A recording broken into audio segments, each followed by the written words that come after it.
हम लोग भारत देश में रहते हैं। इस देश का नाम भारत क्यों पड़ा, थोड़ा विचार करना है इस पर गहराई से। भरत नाम का बच्चा था, ऋषि का बेटा था।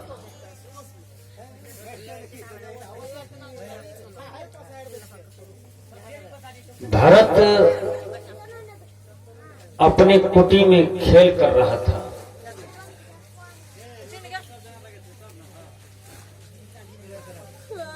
खेलते खेलते भरत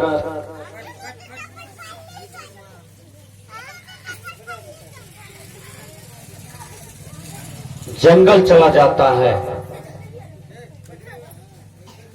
जंगल में गया, वहां एक शेर का बच्चा भरत के सामने आ जाता है। भरत शेर की बच्चा से खेलता है। 1 घंटा तक शेर की बच्चा से भरत खेलता है। दोनों में लड़ाई हो जाता है। भरत से और शेर की बच्चा में दोनों में लड़ाई हो जाता है। भरत जो था वह शेर की बच्चा को बाजार करके और उसको परास्त कर दिया, परेशान कर दिया। यह चीज उनके माताजी देख ली और उनके पिताजी देख लिए। बड़ा आश्चर्य हुआ कि मेरा बेटा शेर की बच्चा को पटक करके मार दिया। भरत की वीरता का बड़ा गौरव हुआ और उसी दिन से इस देश का नाम भरत के वीरता पर ही भारत देश नाम पड़ जाता है। तो हमारे कहने का भाव है कि उसी वीर देश में हम लोग रहते हैं। इस देश का नाम भारत है, हिंदुस्तान है, इंडिया है और आर्यव्रत है। ये 4 नाम से इस देश को पुकारा जाता है। याद रखिए, इस देश में बड़े बड़े वीर पराक्रमी महापुरुष सब आए। उसका नाम है बंदी छोर कबीर, स्वामी रामानंद, भगवान बुद्ध, संत पलटू, संत दादू, संत दरिया साहब, संत तुलसी साहब। इन्होंने हमारे देश में संदेश दिया और समूचा विश्व में मानवता जीने के लिए, मानवता की ओर लौटने के लिए अच्छा संदेश दिया है। विचार कीजिए, इसी देश में महामानवी सभ्य आई, उसका नाम है मीरा, मदलसा, सहजोबाई, सबड़ी, इंद्रमती, खेमसरी आदि आदि नाम है। इसलिए यह देश में बड़े बड़े वीर पराक्रमी मानव महामानवी सब आए हैं। इस देश की बड़ी विशेषता है, इतने बड़े बड़े महामानव, महापुरुष, महान आदमी, भगवान स्वरूप जीवन जीने वाले किसी देश में जन्म नहीं लेते हैं। इस देश में जन्म हुआ है तो आपको गौरव होना चाहिए कि मैं भारत जैसा देश में जन्म लिया हूं, जिस देश में महात्मा गांधी आए और समूचा विश्व को हिला करके चले गए। इस देश में स्वामी विवेकानंद आए, समूचा देश को हिला करके चले गए। इसी देश में श्रीमती इंदिरा गांधी आई और इंदिरा गांधी इतना सुंदर प्राइम मिनिस्टर बनी अपने जमाने में कि विश्व के जिस भी कोने में गई, श्रीमती इंदिरा गांधी का नाम नंबर 1 में रही। वह कौन है? वो आपके भारत की ही रहने वाली श्रीमती इंदिरा गांधी थी।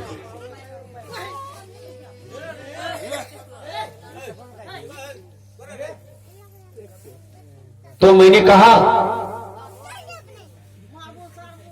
कि उसी देश में आपका जन्म हुआ है, आप गर्व से कहें कि मैं भारतीय हूं।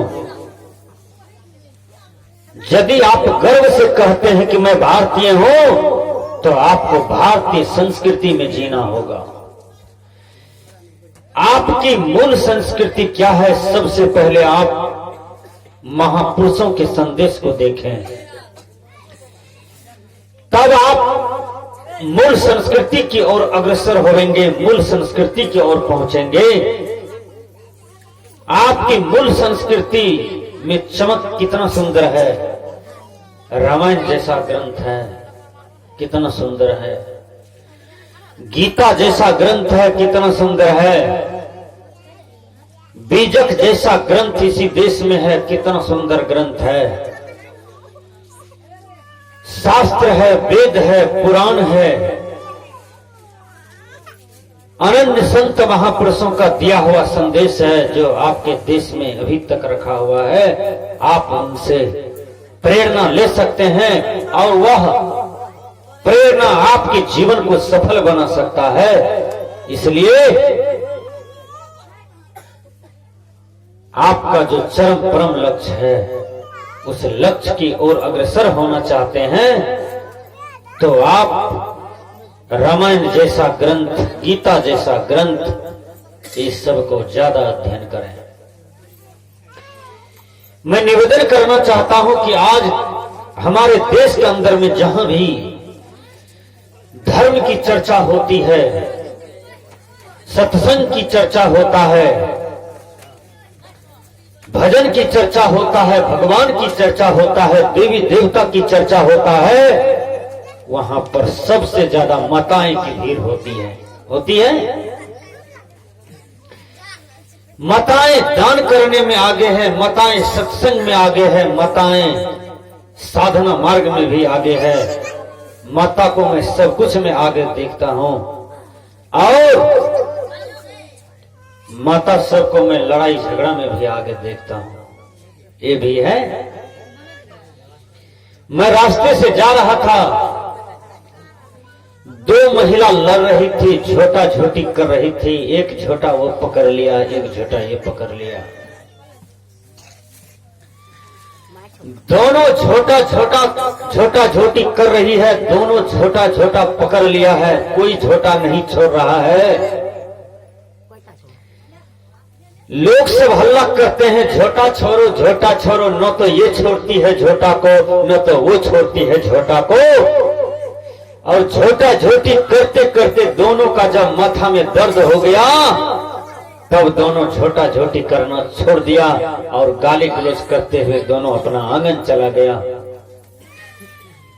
विचार कीजिए, वो आधा घंटा का लड़ाई बड़ी दर्दनाक रहा, बड़ा अशोभनीय रहा, बड़ा असम्मानजनक रहा, निंदनीय रहा।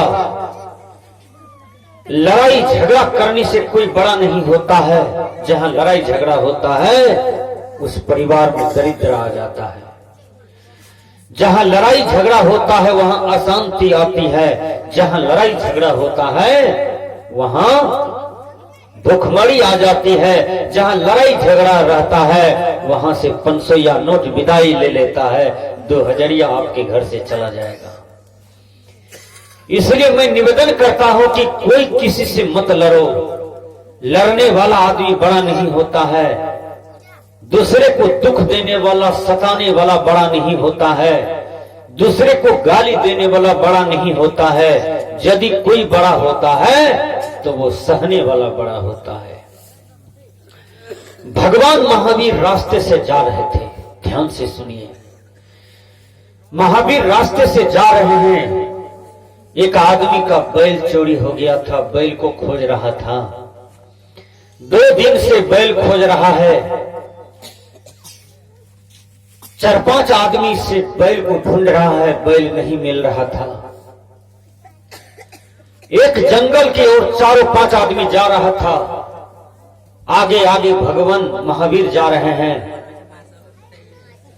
पीछे पीछे 5 लगा पीछे से, 5 बांस पीछे से बैल जा रहा है और 5 बांस पीछे 5-6 आदमी से बैल को ही ढूंढ रहा था।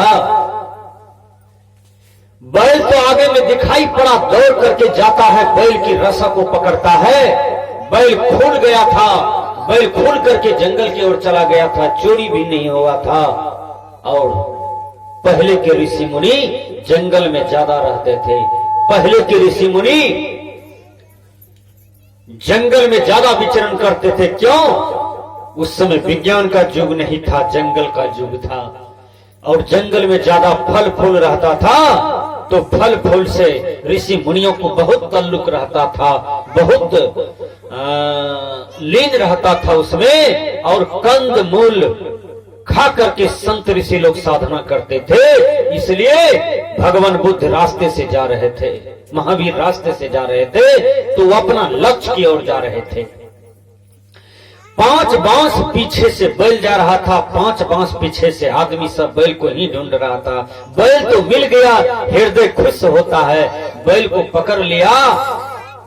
और 5 बांस आगे जो आदमी जा रहा है वो तो संत है, वो तो साधु है, उसका नाम है महावीर। महावीर को 5 आदमी ने पकड़ लिया, दोनों हाथ पकड़ करके ले गया बस्ती, खुट्टा में बांध करके खूब मारा। महावीर को कहा, तुम चोर हो, तुम ही मेरा बरद को चुरा करके ले जा रहा था, तुम ही मेरा बैल को चुरा करके ले जा रहा था। वो 5-6 आदमी संत को नहीं पहचान पाया कि ये संत हैं। महावीर बार बार कहते थे, मैं चोर नहीं हूं, मैं संत हूं, मैं साधु हूं, मैं जंगल में ज्यादा विचरण करता हूं, मुझे तुम्हारे बैल से, गाय से, बकरी से, रुपये से, धन दौलत से कोई ताल्लुक नहीं, इसलिए तुम मुझे बेकार की बदनाम करते हो।